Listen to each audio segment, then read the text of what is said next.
Okay,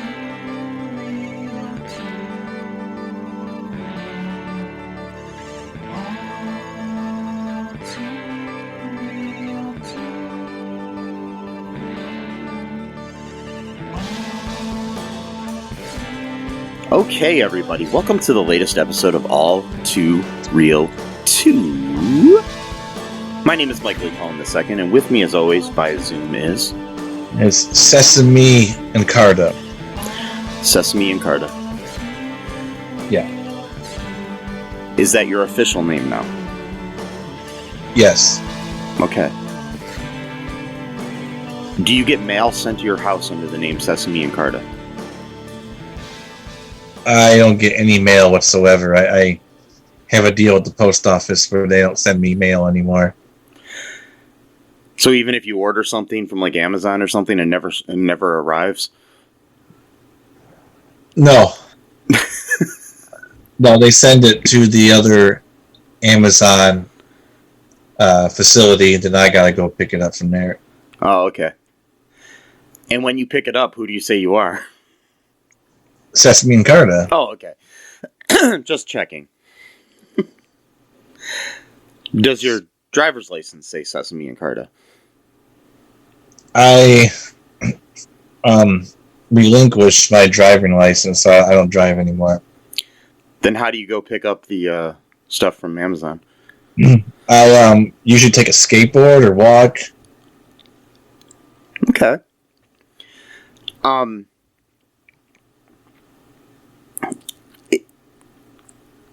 If I were to look up your birth certificate, what would it say on there? It would say that the name is Barack Obama and I was born in Kenya. No. Okay. No, I'm just kidding. I'm not a birther. No. I hope not. No. So, anyways, today on the show, we are going to cover the Marvel 2021 movie, The Eternals. Came out a little while ago in theaters, just out recently on Disney Plus, so that's why we were finally able to see it, so we can talk about it. But more importantly, I want to address something else, Matt. Okay. Why is the green M&M not sexy anymore? Oh, that's simple. It's because the woke left the woke left mob, communist, fascist, liberals, Buddhists, Muslims, Russian anarchists. They took over the country, and they're taking away the boots, from the green M&M and just putting some tennis shoes on her because they don't want good, patriotic, conservative Americans to be able to masturbate to the green M&M as easily because apparently the boots is what does it for them, I guess. And then now they don't got the boots; they just got regular shoes. So, So is Tucker Carlson crying by his laptop at night when he can't watch his M&M porn? Probably, but he also has, he's got a Starbucks that he's forced to drink because he said that liberals are going to force every American to drink Starbucks every day, so he's got to have his daily Starbucks infusion. I'm actually drinking a mocha frappuccino right now. So there you go. You got to get your daily quota in, and yeah. And I think with Tucker, I think he has 2 daily quotas just as an extra punishment for him because he's such like a historical figure for the conservative movement. So they're giving him extra punishment right there to set an example to his followers. Like, this is what's going to happen to you if you step out of line. You're going to drink 2 cups, venti cups of Starbucks every day, and you can't masturbate to the green M&M anymore. So it's like punishment galore for them. I don't know what this world's coming to. No Aunt Jemima. No Uncle Ben. And no sexy green M&Ms. No sexy green M&Ms. I think they did something to the brown one as well. I think, and I mean, next thing you know, they're going to demote Captain Crunch. Oh, you bet. It's definitely going to happen. I was just thinking about that a minute ago. Yeah, he's going to be what, like Admiral's actually above Captain, but like I don't know. He's just going to be regular guy Crunch. He's going to be Crunch. Yeah. Unlisted. He's not going to have a hat anymore. He's just going to be like have like a scraggly beard, and he's like maybe got like a cane, and he's like homeless or poor or whatever, and he's like, "Hey kids, make sure you eat your crunch." And it's like he doesn't have like that light in his eye anymore. You can just see there's like just a lot of sadness and pain in there, and he's just like, "I used to be something. I used to be a captain." It's all because of the left. The liberals did it. You're not allowed to have ranks anymore because of liberals. Because liberals are against hierarchy, so you can't be captains. There's no more admirals. There's no more generals. There's no more sexy green M&Ms. There's no more what they said. Someone said a sexy teacher brown M&M. I'm not sure. It's like a whole backstory they came up with, I guess, in their minds. I don't understand how. Whatever. And then so it's like it seems like you thought quite a bit about this. Have you been writing like fan porn like for M&Ms? Like that's weird, dude. I don't know. Maybe we should go on Pornhub and see if there's some M&M porn on there. I'm joking. Anyways, I don't even want to know. And it's like, hey, I don't want to make fun of someone for what they're into, but it's like these are usually the people that are like super into like morality and stuff like that, and they're having like a fit over like candy mascots not being as hot as they should be. It's like, what the fuck is going on? I know. But they think that there's some kind of a pedophile conspiracy theory going on in the Democratic Party. It's weird, man. I don't know. It might be all projection with them. I mean, I hate to go that, because that's like the simplest thing you could do is just call someone a pedophile and then just be it, so I don't want to resort to that kind of thing. That's what they do. But still, I just wonder. It's like, why are you guys always thinking about really bizarre stuff? Like, go to a therapist or something. Work that out. Like you might have like some mental illness or something where like you just have like intrusive thoughts and you can't get rid of them. Like it's okay. You can get help for that. It's just like this whole thing where, I mean, I understand people are afraid of change in the world and stuff. I mean, I know I am when it comes to certain things like within my own life. Mm-hmm. But these people freak out like the world's going to be completely different because the green M&M is wearing tennis shoes. Like the M&Ms are going to stop tasting good or something. It's a sign of the times. It's what it is because we all know that people get their social cues from the M&M mascots. So they're like, oh well, if they're wearing shoes now, then you're going to start seeing everyone who used to wear boots is now going to wear tennis shoes because the green M&M changed their clothes. Because like that's apparently our cultural like. Just like we get our take from them, Yeah, it's the touchstone of everything in our world. Yeah, is what M&Ms do. We're gonna follow them, yeah. So I don't know. And pretty soon, what if they have what if the red M&M becomes like a communist revolutionary? Are we gonna start seeing like? I mean, people just like. I'm really sad that my Aunt Frida died a few years ago. Yeah. She collected like all those M&M things. For some odd reason, she was just obsessed with the little M&M characters. And she used to collect like dolls and toys and get displays from stores and stuff like that. I really wonder what her thought would be on this. It's hard to tell. Yeah, I know. I wonder if she's up in heaven right now just looking down and being happy or sad about it. Or she probably couldn't care either way. I'm pretty sure. It's like it's M&M's. I know. Like, but though it's also the breath reduction of the cartoon characters. They really hate that too, or video game characters. You know, so they're taking away all their fantasies. You have to respect. You have to be passionate. See, they're not compassionate people. They were all We gotta be they were all upset at the live action Cowboy Bebop because Faye Valentine wasn't as sexy or something in their minds. Yeah, it's not just that Street Fighter game, Mortal Kombat. We got to be compassionate with them because they're not compassionate with us, but that means that they need extra compassion because that means that they don't have any compassion for themselves. So they're really really like seeking like some kind of validation. So it's like gotta understand, like, they really want to pleasure themselves to Chun Li.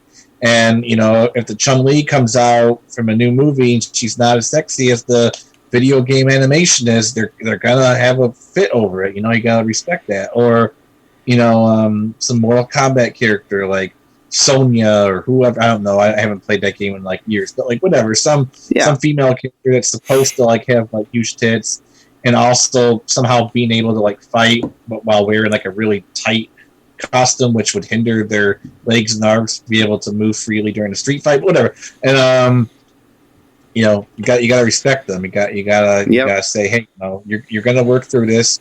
You're gonna find another cartoon porn or animation or video game character. It's gonna be fine. And who knows? Maybe Skittles, to compete against M&Ms, maybe they'll start making mascots where they're just like super fucking sexy. There you go. So you problem solved. Well, sadly, Skittles and M&Ms are made by the same company, so I doubt that'll happen. Well, okay. Well, then sorry. I guess you're shit out of luck then.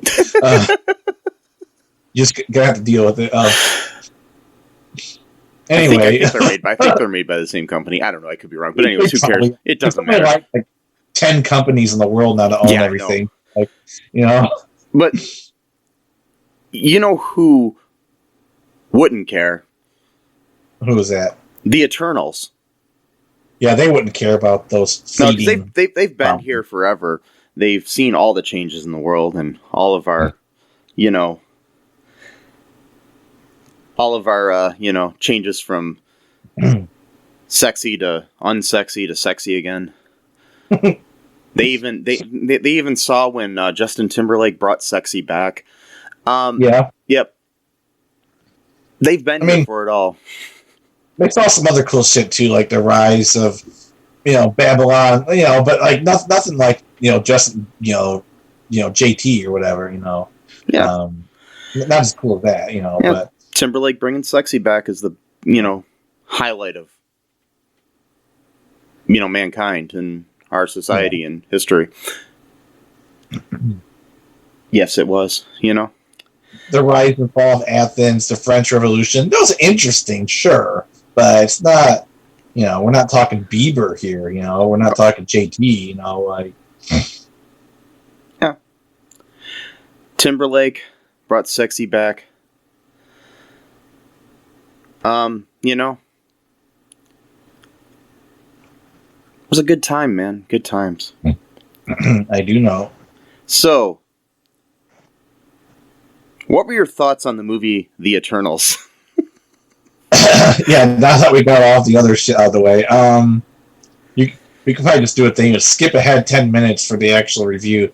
Well, it's too late now, so. Yeah, so I really it was a beautiful movie. I think I watched it twice within like a week, and the second time I saw it, it was it seemed like it was even more pure, I guess, in a weird way, because I wasn't expecting certain things to happen, and I'm kind of glad I didn't see it in the theaters, though, to be honest, because I think when you see a movie in the theater, you kind of are expecting something specific to happen, so I'm kind of glad that I waited until, it went on Disney Plus. Yeah, me too. I mean, I really liked the movie. I think it was a little long. There were some things I think could have been shortened, and other things I actually think could have been lengthened. But overall, I think the movie was good. It had, my only issue was it did have a little bit of a pacing problem, where I think there were times where it didn't seem like enough was happening to keep my interest. But overall, I liked the movie a lot better than I thought I would, based on most of the, reaction to it when it first came out, where everybody was talking about how it was like the worst Marvel movie ever and all that shit. But yeah, overall, I did like it a lot, and I did, like you said, I think it was a beautiful movie. It was very well filmed.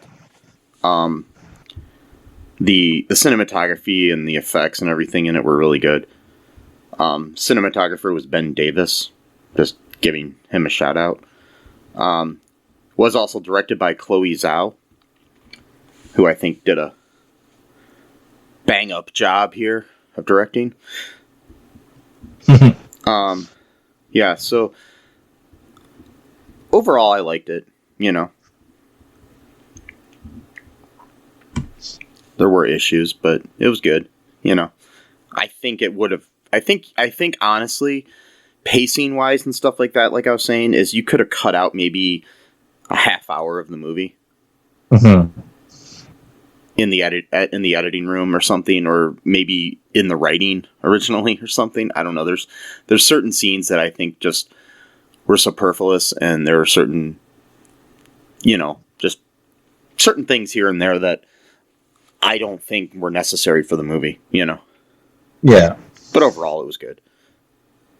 Lot better than, like I said, a lot better than what I thought it was going to be, based on all the reviews of everything. And then even like people I'm friends with, they said, "Did you see Eternals?" And I was like, "Yeah." And they said, "Man, that was shit. I hated it." And I'm like, "Why?" And then they couldn't explain why they didn't like it. Oh, of course. Yeah. But yeah, anyways.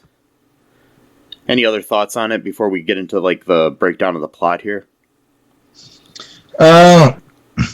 Just well, one of the things I was thinking of is that it almost seemed like their powers are like very basic. Like it almost seemed like our human superheroes had more interesting powers than they did. I don't know if that was just me, but like to me, like laser eyes, like okay, like you know what I mean, like yeah. I don't know if that was intentional, like or I'm not sure, but that's the other thing too. I mean, that's another thought I had too. Before we move on to it, is I think that this movie may have worked better as a miniseries. Okay. Where you could go more in depth on the characters, like maybe a Disney Plus show or something. Yeah. Okay. Because that could have been good. Because it seemed like they. I mean, like I said, it seemed like it was too long, but it also seemed like they were trying to fit too much in.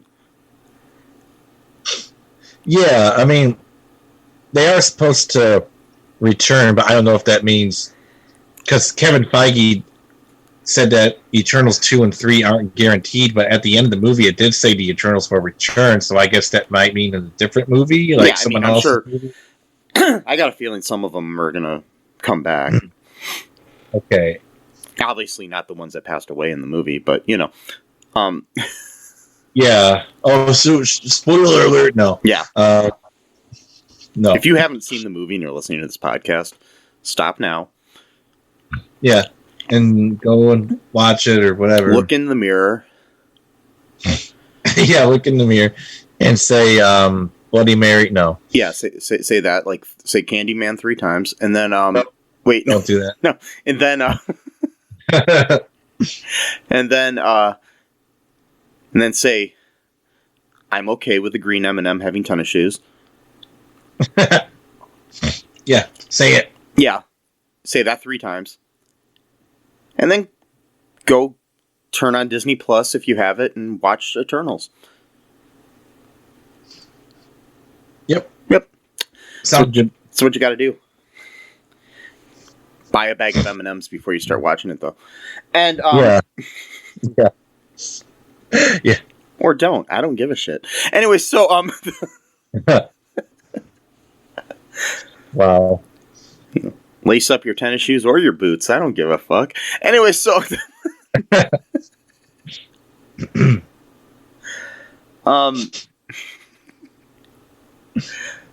Speaking of laced up boots, wait, what? Do you want to take a quick break, actually, Matt, and then we'll get into the plot? Yeah, sure. Okay, we'll be right back, folks. No Outlet Live. Hey, I'm Jay Remy, host of No Outlet Live. If you're in a podcast that explore any and everything, check us out. We stream anywhere you listen or watch podcasts, or just type No Outlet Live, one word, in your Google search bar to find the show. Live Saturdays at 7 p.m. Eastern Time on Facebook. No Outlet Live, your road to boredom ends here. Do you like Tessa? Do you think this will be a date that can last? Well, she's not very articulate. And we are back. Back. So,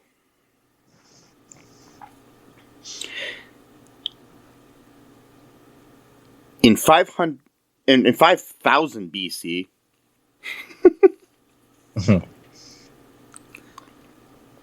10 superpowered Eternals named Ajax, Circe, Icarus, Kingo, Sprite, Phastos, Makari,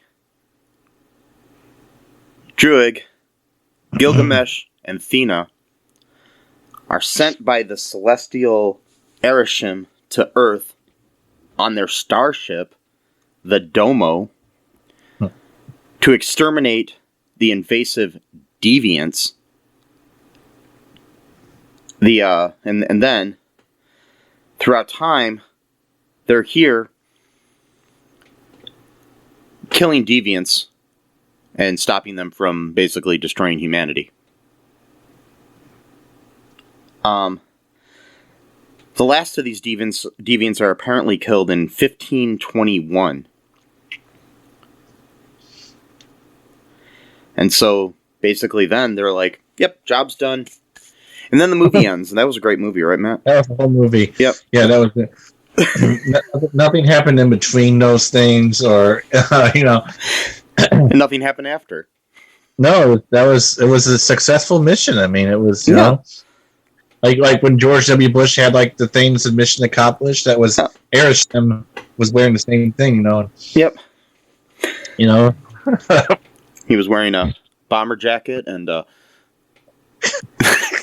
Ereshkigal W. Bush baseball cap, standing on standing on the deck of a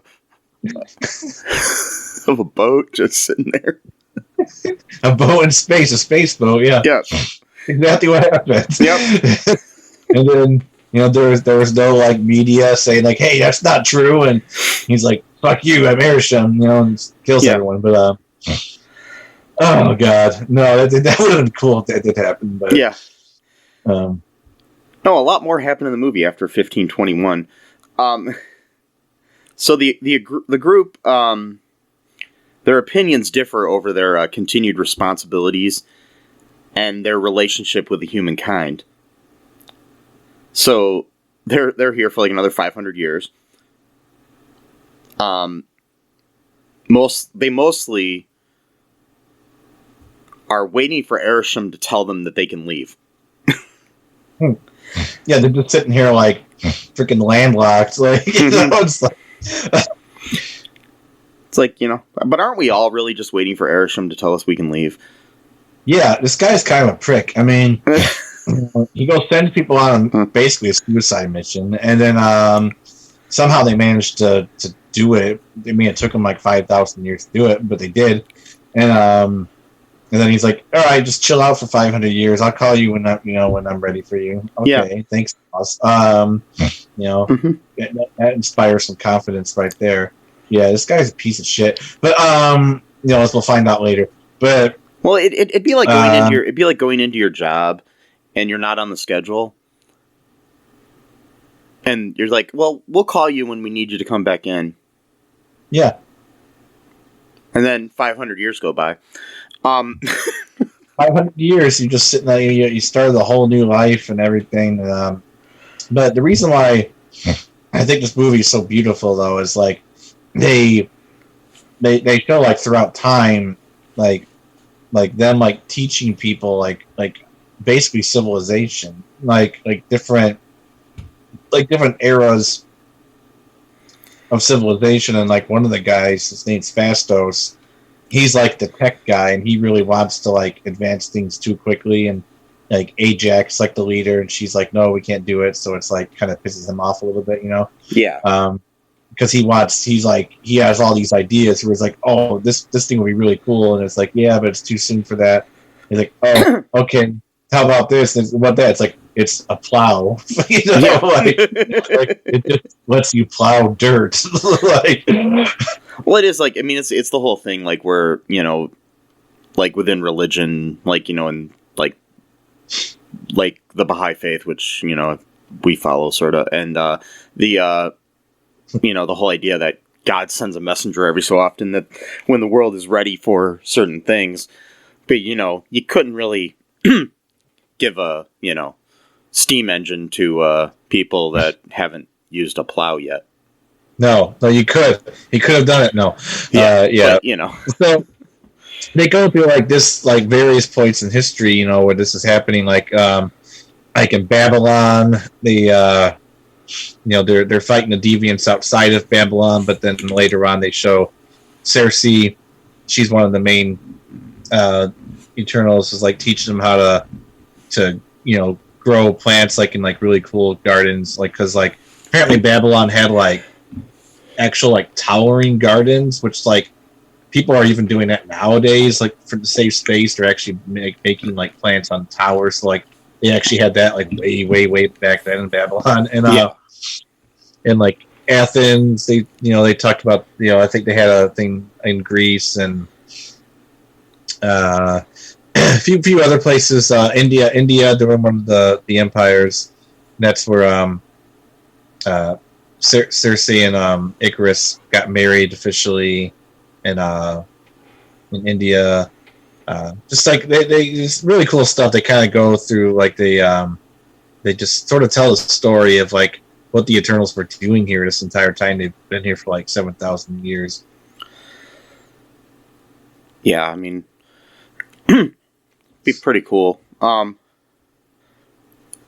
If we could, you know, have been there to see this, you know what I mean? Like, it'd be interesting. I just wonder why these people, I mean, I guess they do, you know, come up in history, you know, in the books or whatever. You know, you got the story of Gilgamesh and things of that nature.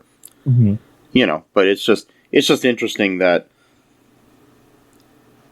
there's no stories told that, yeah, these weird creatures came and gave us technology. Well, there are some stories kind of like that about like the gods, you know, like taught them certain things and things, you know, but like not in a way that the movie actually portrayed it, though, like where they're all just like out with the, you know, with the people, you know, sprites doing like, you know, her illusions, fireworks and stuff like that, you know. And that's the other thing. So Sprite is she never ages for some reason, and one of the characters is deaf, and so I'm pretty sure some of the people are pissed off about that. Like, oh, well, it's Arisham's an all-powerful celestial, then why did he make a natural deaf? It's just to be woke. And it's like, okay, yeah, shut up. And then yeah, I mean, the main thing is too, it's like none of them age. It's just that Sprite, when she was created in the image of a young girl, you know? Oh, right. Yeah, exactly. So, like, I mean, the other ones were created as people in their, like, 20s and 30s. So it's like, you know. Yeah, so it's just some weird... Or 40s or whatever, more, you know, yeah. So whatever Arisham's designs was, that's just the way he wanted it that way for, you know, fuck it. He's a celestial. Doesn't have to explain himself. But yeah, it was pretty cool to go through the history, you know, teaching people civilization, all that cool shit. Then we go into the present. Well, all of this was kind of going throughout the whole movie. It wasn't all at once. But, like, in the present, Cersei is a professor, and she's teaching about apex predators, which are predators that don't have anything that can actually prey on them. So they're just like pretty much like the top of the hierarchy, you know? Yeah. And then suddenly an earthquake goes on, like a really big earthquake, and there's like this huge like shield kind of statue like hovering over one of the students, and then she changes it into like dust, you know, so it doesn't like crush the student. And then we find out later on that there's a deviant that's stalking stalking them or whatever. She's also in a relationship with a human named Dane Whitman. Yeah, he's like her like assistant, or something like that, assistant professor. I'm not sure. Or he's another professor there. Either way, whatever it is. Yeah, he works with her at the National History Museum. Yeah,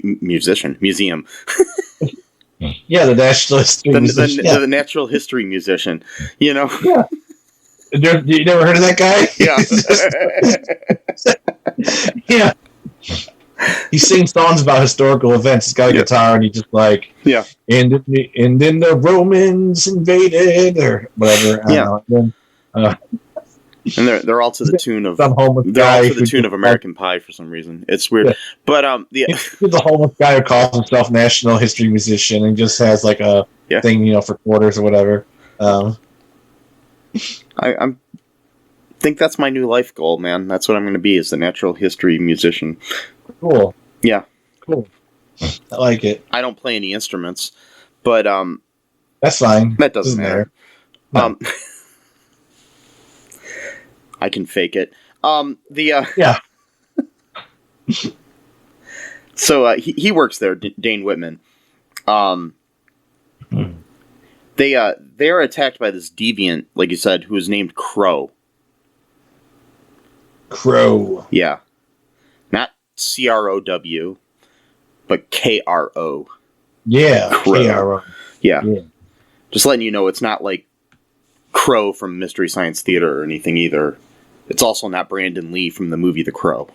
And it's not Cameron Crowe. Yeah. Yeah. the deviant Cameron Crowe. It's also not Sheryl Crow, the Counting Crows, or the Black Crows. That would be a really weird deviant too, if it just had like their faces or like their bodies in front of like the deviant. Like that actually probably would scare people more than like an actual monster. Like, what the hell is going on? Did you ever hear about the super group that the Black Crows, Counting Crows, and Sheryl Crow were trying to put together, but then it failed? What was it called again? I forgot the... Yeah, it was an attempted murder. Anyway, so... Yeah, right. Attempted murder. Yeah. It's not that would have been awesome if they actually did that. But it's a bad joke. Anyways... they should make it a not joke. And that I know. Thing. Or they should just call it a murder. A murder, yeah. So the deviant, he goes around and he attacks them and shit, and they don't kill him, do they? They just kind of shoot him and stuff. And, yeah. And then he takes off, I think.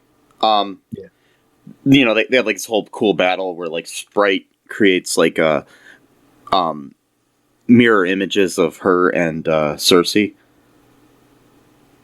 to confuse things and everything, and then Cersei turns a bus into flower petals.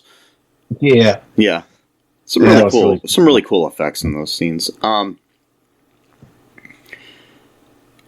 But Icarus shows up, helping them chase the creature away. And so they're concerned that the Deviants have returned. So the three of them travel to South Dakota. Like you do. Mm-hmm. To reunite with their leader, Ajak. Played by Salma Hayek. Only when they get there, they find her dead. And, oops. While there, Cersei finds out that she was chosen by Ajak to be her successor. granting her the ability to talk with Erisham. So Cersei learns from Erisham what their mission that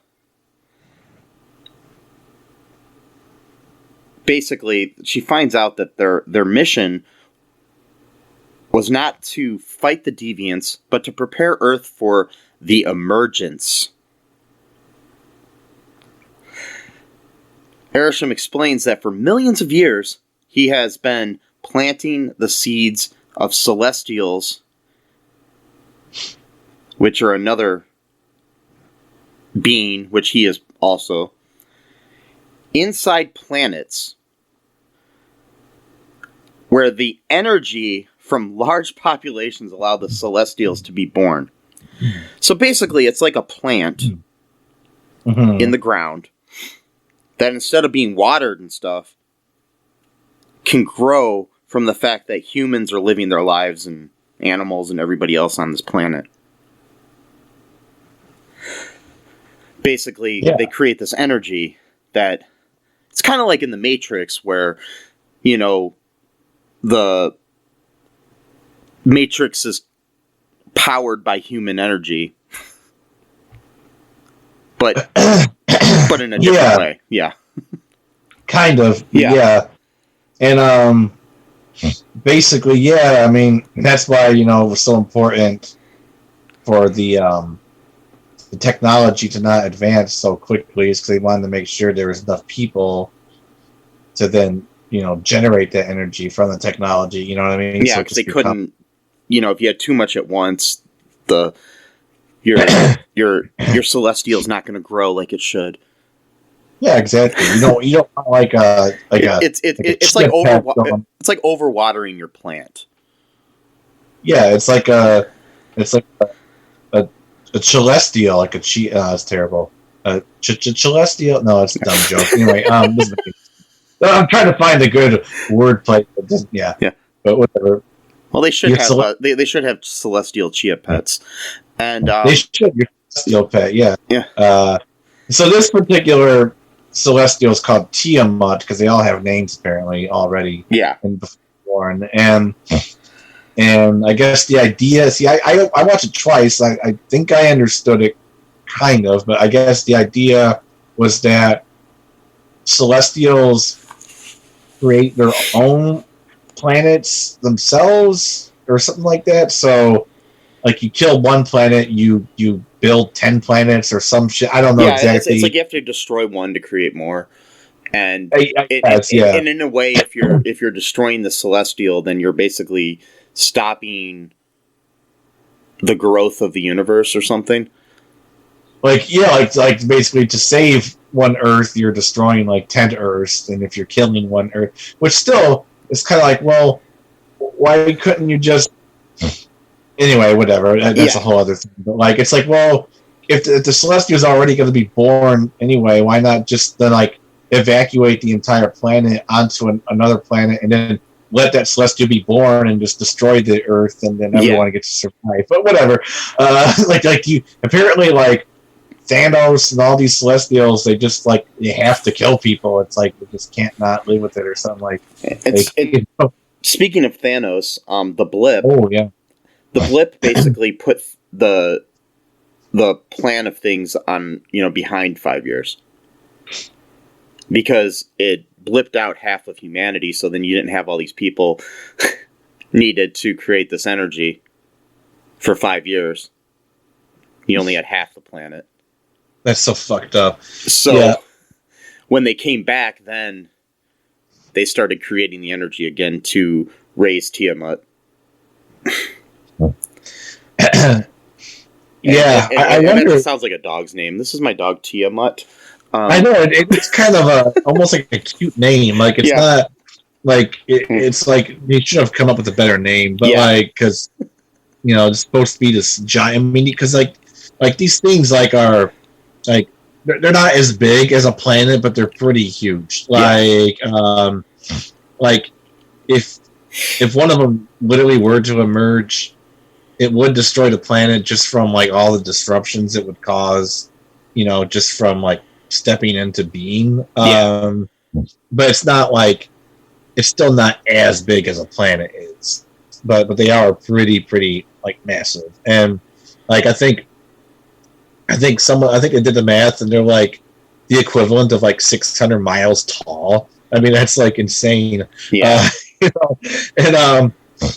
And like, their width is probably pretty large as well. And the thing is, I don't really know yet if there's really any diversity in how they all look, or if they all look the same. I'm not exactly sure how that works, but at least in the movies, I know I did a little bit of research in the comics, not a whole lot, but I did a little bit, and I guess like Tiamat is like kind of gold, which like they kind of made in the movie a little bit later on, but like his character is like totally different in the comic books and then here, like absolutely different. Like in the comic books, he already exists already, and he actually was like kind of like in this movie, Arishem is kind of like the judge of things. But like in the comics, Tiamat was kind of like the one, because like I think in the comics, Arishem wanted to kind of give Earth like a second chance or whatever, and Tiamat was like, no, fuck it, let's like just destroy it. So it's just like kind of like interesting. And like he's called like the Dreaming Celestial because like apparently he had committed some crime in the past, and that all the Celestials agreed that he should be punished, and they basically like put him to sleep. Like they encased like part of his soul into some thing called the vial and all this weird shit, So like they totally went like a different route with this movie about that. Yeah, it's very, I don't know, interesting. I mean, there's a lot of things that changed from the comics to the movie. As they always do with the MCU. They always tend to be inspired by the comics, but change things up a little bit, So, basically, we find out that where all the other Eternals are. My favorite is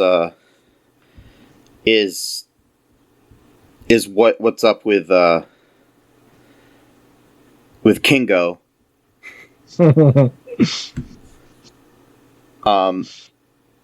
He's a Bollywood actor who is currently filming a movie called the what was it? It was like the story of Icarus. Yeah. So he's playing Icarus and he's dressed like him, but in a Bollywood sort of way. And he is brilliantly played by Kumail Nanjiani, who is one of my favorite people on the planet. So, yeah, if you haven't, I recommend watching The Big Sick, the movie that he co-wrote with his wife and starred in. It is one of the best movies of the last 10 years, in my opinion. So, anyways, and watch all of his stand-up. He's great. Yeah. But yeah, so he's basically lived as a Bollywood star for the last, 100 years or more. And by being ancestors of himself. Right. So he would just, every so often be like, yeah, I'm so-and-so's son now, and, now I'm his grandson, now I'm his great-grandson, Yeah. Yeah. I thought it was cool. And he's got this really cool valet named Karun. Oh, God, I love that guy. Yeah, he's probably one of the best characters in the movie. Yeah. Yeah, he's... interesting. Karun's played by Harish Patel, just so we give him credit there. Right. Well, there's something interesting here because I want to point out, they said, Kingo says, yeah, when Cameron first met me, he thought I was a vampire and tried to put a stake in my heart. That's important right there, that line. Yeah. For later on. it's like the second recent mention of vampires in the MCU. Yep. Because there wasn't mention in Falcon and the Winter Soldier. Oh, there was? I didn't remember that. Yeah, it's just a throwaway line. At one point they talk about how we've fought these people, and these people, like aliens and, things like that, and then they say vampires. Oh, interesting. Yeah. Interesting, okay. Yeah. So, it's setting things up. Yep. For the future of the MCU. So, we've got,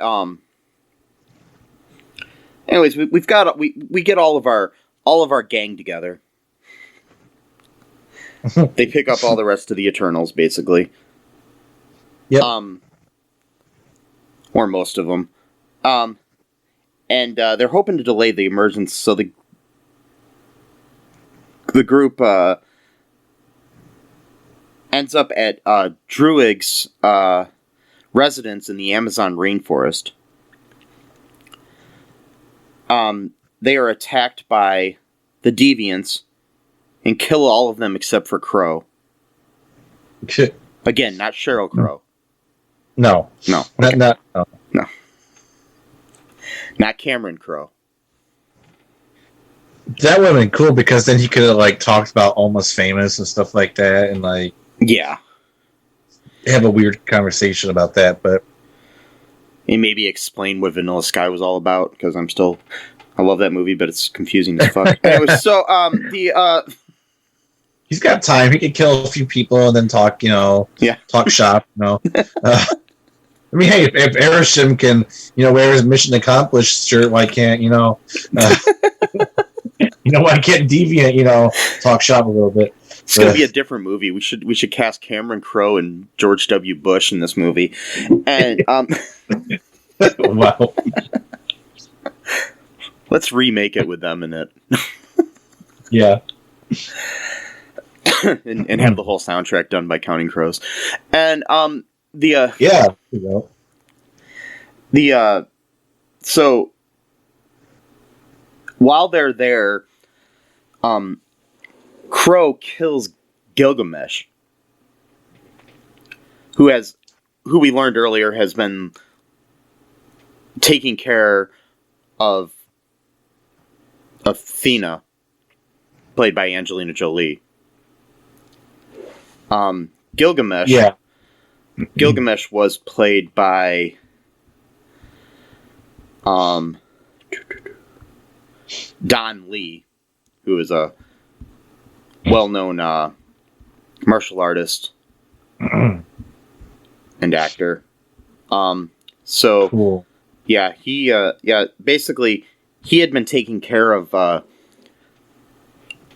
Athena, who has been having these weird out-of-body experiences where she's basically starts to fight people and become violent against the fellow Eternals. Yeah, basically.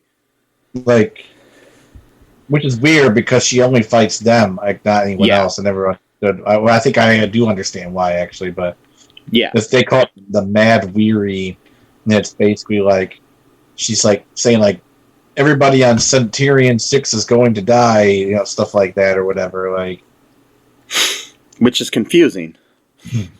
Yeah, because her eyes also kind of get all white and shit when it happens.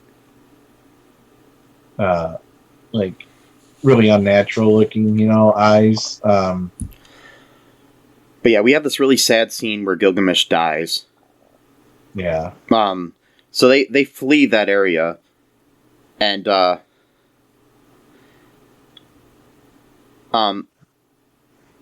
they come up with an idea that they had also, when they picked up Phastos, it was an interesting scene too. He was living with his husband and his child, and which all the people are mad at because they got to be woke and make the guy gay. Yeah, exactly. He's black too. Oh, yeah. God. But anyways, Yeah. anyways, What- his kid sees Icarus, and he's like, "That's Superman." Right. He's like, "You're Superman. You know, I saw you on TV. You were flying around and using your laser eyes and stuff." So that proves that DC exists as a comic book or something within the Marvel universe. Right, exactly. So it's like, and Batman as well, because they mentioned Batman too. They do. They do mention Batman, talking about how Kingo's valet is kind of like his Alfred.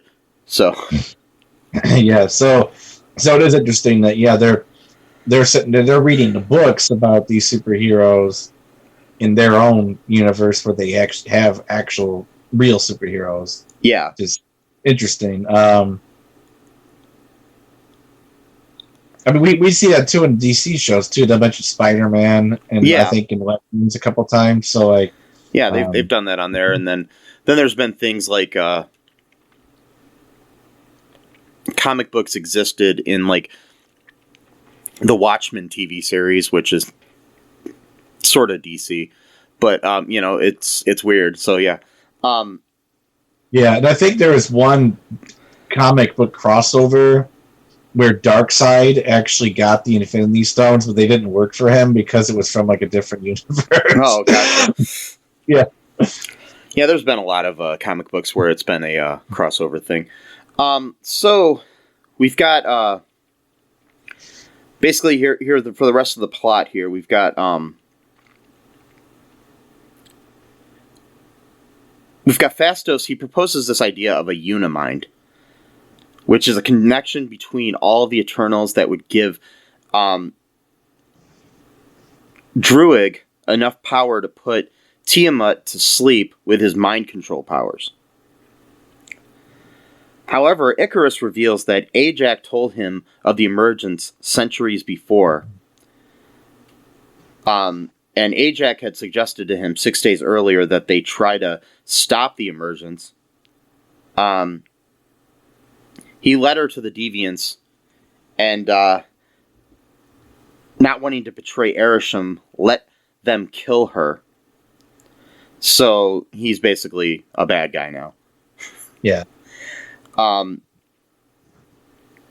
Sprite joins Icarus because Sprite's had a crush on Icarus forever.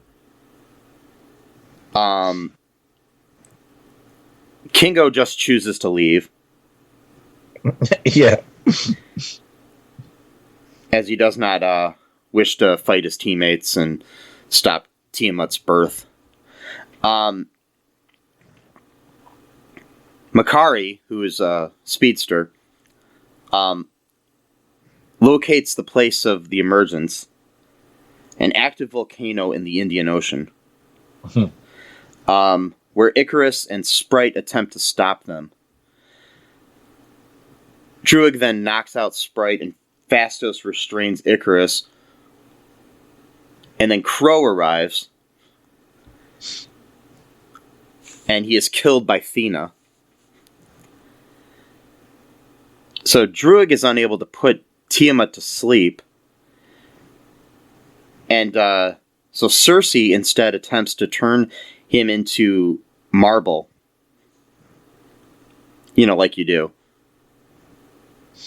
Yeah. From gold to marble. Yeah. Yeah.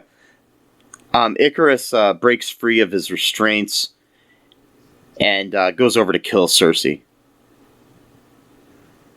But his love for her prevents him from doing so. Both he and Sprite then join into the Unimind with the others. And Cersei gains enough power to turn Tiamat into marble, like you do. Yep. Guilt-ridden, Icarus flies into the sun, much like the story of Icarus, who flew too close to the sun. Yeah. At Sprite's request, Cersei uses the remaining energy from the Unimind to turn Sprite into a human, so then she could grow up and experience, life not as a permanent childlike creature, Right. Right, yeah, exactly. So then we've got Thena, Druig, and Makari depart on the Domo, which is the ship from the beginning, to find Eternals on other planets.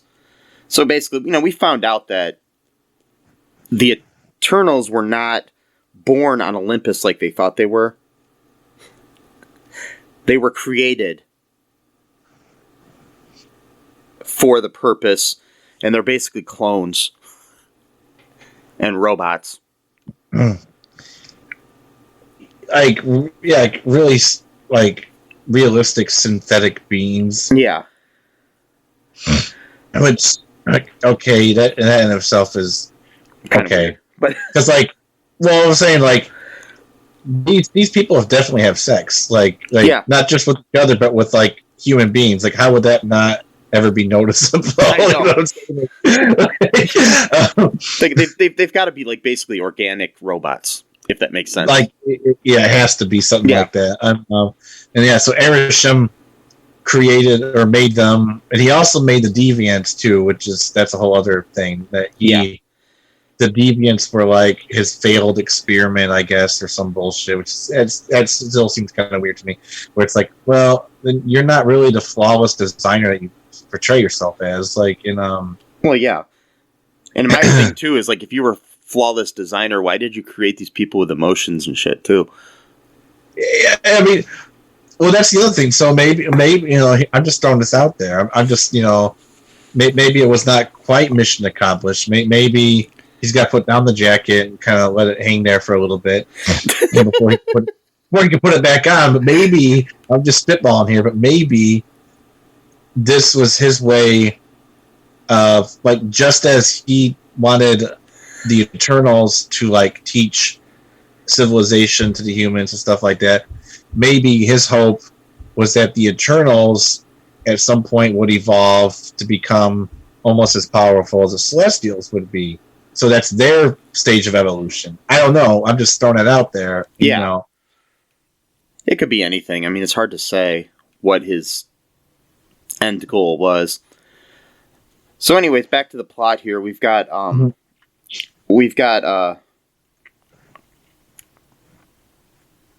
They depart on the Domo, like I said. That's Thena, Druig, and Makari, and they basically are trying to find Eternals on other planets and warn them of the emergences, while Cersei, Phastos, and Kingo remain on Earth. Dane then professes his love for Cersei. Yeah, let's not forget about Dane. He hadn't been in the movie for ages, but yeah, he was in it from the beginning. And yeah. Then it was yep, we forgot about this dude. But yeah. And earlier in the thing, Cersei had told him, on a phone call to maybe he should try to mend things with his uncle.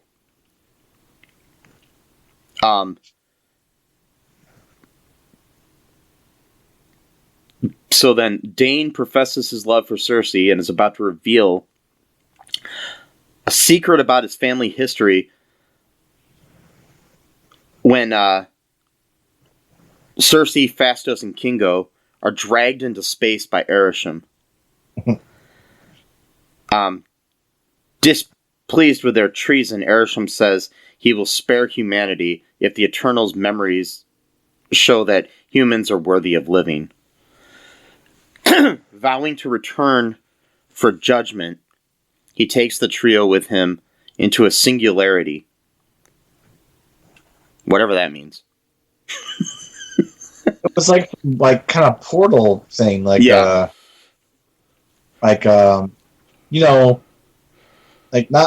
Doctor Strange thing, but just maybe that's how they travel. I don't know, kind of like a quantum realm sort of thing, almost. But that's what I wonder, because we kind of how would you not see just a bunch of floating huge bodies in space? Yeah, you know what I mean? From telescopes, oh, that's just Erisham. He's he just chilling out with his mission accomplished jacket. He likes to wear that at nights, you know, and like it's just well, it keeps him warm because it's kind of cold in space. Yeah, and, cold in space. You know, and he's got like his boat that he just rides in, you know, and you know, it's like people would see that though from planets, right? So they got to live somewhere outside of space, you know, in time. So, you know, maybe that's why they're so old as well. Maybe they just exist outside of. But that makes sense. Oh no, because now we're getting into some weird shit because the Quantum Mania movie's coming out soon. Yeah, so that might lead into that whole aspect too of like maybe Celestials part time live in the quantum realm, and then we also saw Kang's city, you know, what looked like Kang's the Conqueror city inside the quantum realm. He's on the whole multiverse thing going on.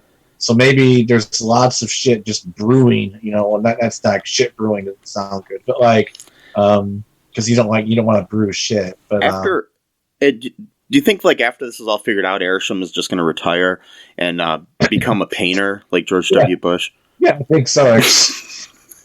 He's well, this has kind of like been his project, you know, to begin with. This is his big art project, you know. Yeah. He's creating these Celestials like all over the universe and letting them destroy. So he's kind of artistic like George W. Bush. A little bit. But except for George W. Bush paints portraits and this guy creates beings. He creates beings that destroy planets. Yeah, so it's similar. It's the same thing, right? Just George W. Bush decimated Iraq. You know, Arishem W. Bush decimates the planet Earth. So like, there's definitely a parallel going on. But you know, and then, in Iraq was what was Mesopotamia, and then the Eternals were there in Mesopotamia to help them advance. So it all ties together, really. Well, yeah. But so basically, in the end, we realize that George W. Bush is a Celestial. He is a Celestial. He is, and someone, I think it was Eric Voss, or it may have been Ryan Airy from Screen Crush. I don't remember which one, but they mentioned that for like a split second, like a freeze frame, it almost looks like there's like chipped armor on Arishem's body, like so, which implies, you know, maybe, you know, the Celestials aren't as peaceful as they claim, like they're just creating things that maybe they themselves have been engaging in some kind of space warfare that no one knows about. So there's like a rip in his bomber jacket. Yeah. So yes, there was a tear, and so he got hung up on a bar stool. Is what happened. He was at Fuddruckers. Arishem was at Fuddruckers. Arishem was at like a space version of Fuddruckers, and he got up really quick, and the jacket was like stuck to the chair, and it kind of teared it a little bit. And but he kept it that way. Yeah. But so anyways, back to the movie here. Yeah. So like I said, Arishem said he'll spare humanity if the Eternals' memories show that humans are worthy of living. Vowing to return for judgment, he takes the trio with him into a singularity. So then we have a mid-credit scene. Thena, Makari, and Drug meet the Eternal Eros, played by Harry Styles, which I think is actually perfect casting. Yeah, because if you look at him in the comics, he looks like Harry Styles. Anyway, so yeah, who is Thanos' brother, and he has an assistant named Pip the Troll, which was the worst CGI in the movie. I think it was a little uncanny.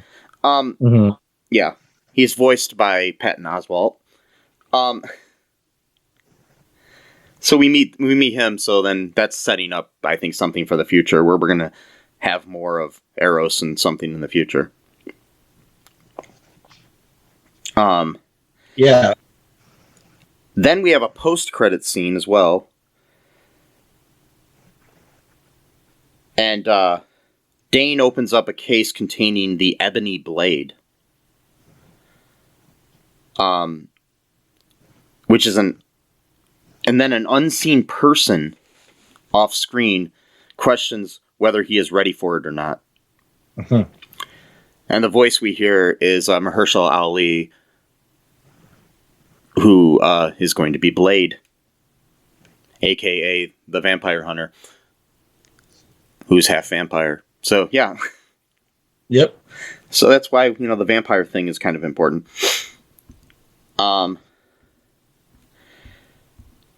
But basically, Dane Whitman in the comics, so I think they're setting up something for him for either a movie or a TV show in the future. Mm-hmm.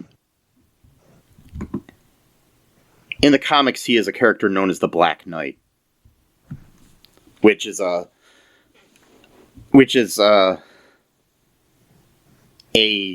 name that has been passed on from generation to generation in his family. And the latest one before him was his uncle. Mm. So that's why we had that scene where she says you might want to, make amends with your uncle. So that was kind of important. But yeah, that's basically what we got here with this movie. I mean, yeah, that's the movie. And also, too, when they showed the creation of the Eternals, like some of them actually did look a little bit like Thanos. Yeah. Like and so I wonder if that was like intentional, if that was like a quote, like lesser model or whatever, because Thanos, obviously looks a lot different than Arrows, but he's also like way, way bigger too. Like, and like strong, because like almost nothing could like the shield really couldn't do much against them. Thor's hammer couldn't do a whole lot against them. I mean, a lot of these objects that were like supposedly like be like almost like infinite power really couldn't do much against them, and so I wonder about that. I have heard that he was part deviant too. I don't know if that's true, if that's just like some fan theories or not, but that's the other thing too. So it reminded me really quick. So like the whole mythology, for one thing, this mythology is from the perspective of the Celestials. So it's their narrative, right? Yeah. And then so when anyone calls someone else a deviant, that kind of makes me wonder about something like, you're calling them a deviant. Well, do they call themselves deviants? Like, you know what I mean? Like, and, yeah, I don't know. That'd be like, it's like deplorable. You know what I mean? Right. So it's like, I wonder, because in the beginning scroll, it says that the deviants came from like deep space. Like, so like they had already existed, but then Arishem says that he created the deviants, so it's like, well, which one's true, was because I'm starting to wonder, if he's got the chink in his armor and stuff like that, I'm starting to wonder, were deviants like their own sort of race, and there's sort of like a war that went on and the Celestials kind of won or whatever, and who knows, but I guess we'll find out when we encounter the Eternals again in the future. Where do you think we will see them again? See, I don't know. I mean, Kevin Feige apparently isn't like going to make a second one. He's not thinking about it. So, they have to return because they said they would. So they're going to have to be. I'm thinking maybe Guardians of the Galaxy 3. That might be a good one. Yeah. Because they're on the Domo and stuff, and traveling through space. So that would be a good. Especially Arrows, I think he would be a good character for that movie just because of the comedy effect, Yeah. Because Pip is kind of like, he kind of reminds me of Rocco, not Rocket. A little bit. I mean, he's not as smart as Rocket, but he kind of, has that vibe, Yeah. So I could see them on like the ship, that would be kind of cool. Maybe in Thor what's it called? Love and Thunder. Yeah, Maybe. Yeah. I don't know. Or could possibly in some future TV series or something even. There is also, I mean, I also think there definitely, I got a feeling that we might see the Black Knight, Dane Whitman, show up in Blade. If we had that, conversation with him for that to make sense. Yeah. Where we heard Mahershala, I can't say that for some reason. Mahershala Ali's, Right. Voice cameo in that. Yeah. Because he's sort of like the true, wielder of the blade. But that's the thing that I don't get though about that. So like, that blade is like for hunting vampires, okay? But like, Dane was like opening that right after Cersei was dead. He was like basically like he's gonna go kill Erisham with a sword. Yeah. Like like what? Like is a blade that strong? Like, no, I mean the thing is, Ebony Blade is the Black Knight's blade. Okay. I know, but what I mean is like this happened right after Erisham took Cersei. So I took that to mean like he's gonna go save Cersei with a sword, like to kill a Celestial. Like really? It could be. I mean, and we don't know when this took place though either. It takes place in the after credits, but it doesn't mean that it happened directly after that scene. Oh, okay. It could have been months or even years later. Oh, I see. Okay. Yeah. Or days or whatever, to figure out where he was when that happened, Could be that he's, somehow Blade found his blade and contacted him and is like, dude, here's your blade, man. I'll use it. I'm Blade, here's your blade. We're going to read the Toledo Blade. And, And then we're going to talk about Blade from Community, the episode. Yes. Where our Britta is obsessed with her ex-boyfriend that works at the carnival. Yes. Yeah. That's what we'll do. Yeah. Played by someone we will not mention. Wait, why is that? Oh, I asked him to be on our podcast, and he basically told me off. Oh, that guy. Yes, Yeah. right. So I forgot his name. Whatever. I can't even think of his name off the top of my head, and I don't want to. Okay. If you happen to be listening, I'd still like to have you on the show and have you defend yourself. Well,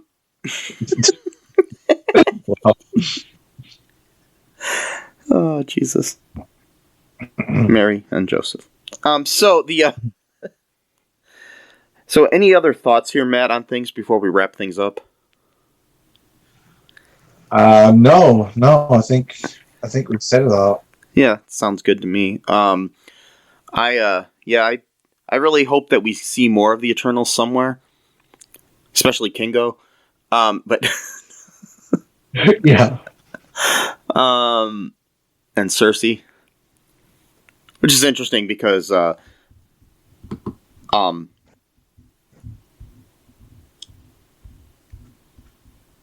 Gemma Chan, who played Cersei, was also in Captain Marvel as a different character.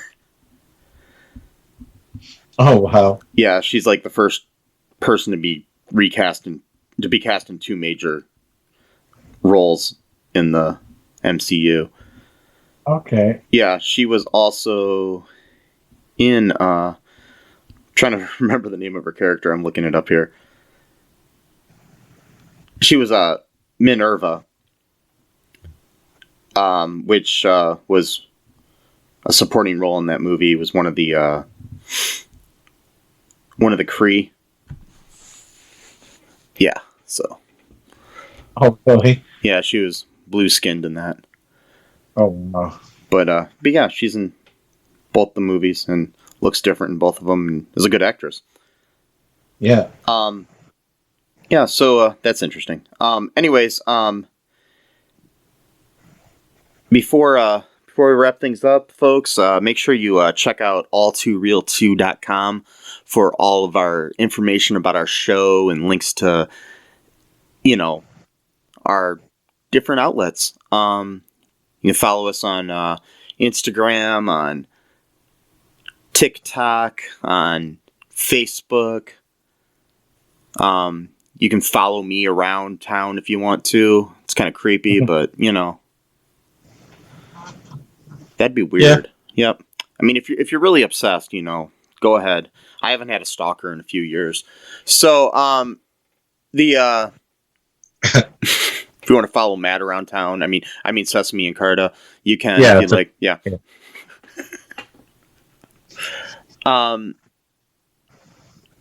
But be safe, people. Get vaccinated. Wear a mask. Wear a condom at all times. Sure. Yeah, protect yourself with an ebony blade.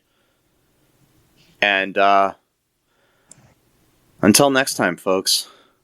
Bye-bye. Thanks for listening to All Too Real 2 podcast, a Cullen Park production. Produced and edited by Michael E. Cullen II. Music by Matthew Hawes. Subscribe and share the show. Visit us at cullenpark.com.